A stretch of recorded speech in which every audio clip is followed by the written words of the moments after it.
नमस्ते दोस्तों। आज हम एक बहुत ही महत्वपूर्ण विषय पर चर्चा करने जा रहे हैं, जो है टैक्स बचाने के टिप्स। आप में से कई लोग टैक्स बचाने के तरीके ढूंढ रहे होंगे और सही जानकारी के अभाव में परेशान हो रहे होंगे। तो बिल्कुल सही जगह पर आए हो। हम आपको कुछ ऐसे टिप्स देंगे जो न केवल आपके टैक्स को कम करेंगे, बल्कि आपके वित्तीय भविष्य को भी सुरक्षित बनाएंगे। आज हम सीखेंगे इंडिया में टैक्स बचाने के कुछ धांसू टिप्स। ये टिप्स न केवल आसान हैं, बल्कि बहुत ही प्रभावी भी हैं। तो फिर देर किस बात की, चलो शुरू करते हैं और जानते हैं कि कैसे हम अपने टैक्स को कम कर सकते हैं। पहले बात करते हैं सेक्शन 80C की। यह सबसे लोकप्रिय और व्यापक रूप से उपयोग किया जाने वाला तरीका है टैक्स बचाने का। यही सबसे आसान और असरदार तरीका है टैक्स बचाने का। इसमें आप विभिन्न निवेश विकल्पों के माध्यम से 1.5 लाख रुपए तक का फायदा ले सकते हैं। इसमें तुम 1.5 लाख रुपए तक का फायदा ले सकते हो। पीपीएफ, ईपीएफ, LIC प्रीमियम, घर के लोन की किश्त, बच्चों की स्कूल फीस, ये सब इसमें आते हैं। पीपीएफ, ईपीएफ, LIC प्रीमियम, घर के लोन की किश्त, बच्चों की स्कूल फीस, ये सब इसमें आते हैं। यह न केवल आपके टैक्स को कम करता है, बल्कि आपके निवेश को भी सुरक्षित बनाता है। अब बात करते हैं हेल्थ इंश्योरेंस की। यह एक और महत्वपूर्ण तरीका है जिससे आप अपने टैक्स को कम कर सकते हैं।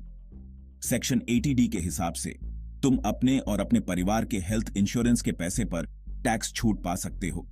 यह न केवल आपके स्वास्थ्य को सुरक्षित रखता है, बल्कि आपके वित्तीय बोझ को भी कम करता है।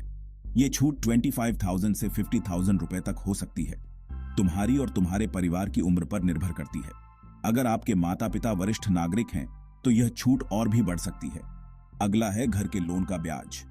यह एक और महत्वपूर्ण तरीका है जिससे आप अपने टैक्स को कम कर सकते हैं।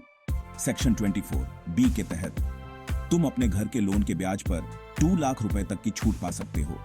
यह न केवल आपके टैक्स को कम करता है, बल्कि आपके घर के सपने को भी साकार करता है। और अगर तुमने घर किराए पर लिया है, तो पूरे ब्याज पर छूट मिल सकती है। यह आपके मासिक खर्चों को भी कम करता है। अब चलते हैं सेक्शन 80E की तरफ। यह उन लोगों के लिए है जिन्होंने अपनी पढ़ाई के लिए लोन लिया है। अगर तुमने पढ़ाई के लिए लोन लिया है, तो उसके ब्याज पर भी टैक्स छूट मिलती है। यह छूट लोन चुकाने के 8 साल तक मिलती है। यह छूट लोन चुकाने के 8 साल तक मिलती है। यह न केवल आपके टैक्स को कम करता है, बल्कि आपकी शिक्षा को भी सुलभ बनाता है। इसके बाद आता है सेक्शन 80G। यह उन लोगों के लिए है जो समाज सेवा में विश्वास रखते हैं और चैरिटी को डोनेशन देते हैं। अगर तुमने किसी NGO या चैरिटी को डोनेशन दिया है, तो उस पर भी टैक्स छूट मिल सकती है। यह छूट डोनेशन की रकम और NGO के हिसाब से तय होती है। यह छूट डोनेशन की रकम और NGO के हिसाब से तय होती है। यह न केवल आपके टैक्स को कम करता है, बल्कि समाज में भी योगदान देता है। किराए पर रहने वालों के लिए HRA भी बहुत फायदेमंद है। अगर तुम किराया देते हो, तो हाउस रेंट अलाउंस के तहत भी टैक्स छूट पा सकते हो। अगर तुम किराया देते हो, तो हाउस रेंट अलाउंस के तहत भी टैक्स छूट पा सकते हो। इसके लिए तुम्हें किराए की रसीद और रेंट एग्रीमेंट देना होगा। इसके लिए तुम्हें किराए की रसीद और रेंट एग्रीमेंट देना होगा। यह न केवल आपके टैक्स को कम करता है, बल्कि आपके रहने के खर्चों को भी कम करता है। और आखिर में नेशनल पेंशन सिस्टम यानी NPS। यह एक और महत्वपूर्ण तरीका है जिससे आप अपने टैक्स को कम कर सकते हैं। सेक्शन 80CCD-1B के तहत तुम NPS में किए गए निवेश पर 50,000 रुपए तक की एक्स्ट्रा छूट पा सकते हो। यह न केवल आपके टैक्स को कम करता है, बल्कि आपके रिटायरमेंट को भी सुरक्षित बनाता है।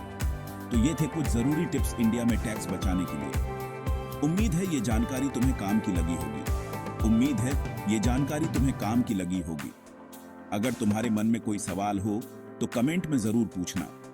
कोई सवाल हो तो कमेंट में जरूर पूछना।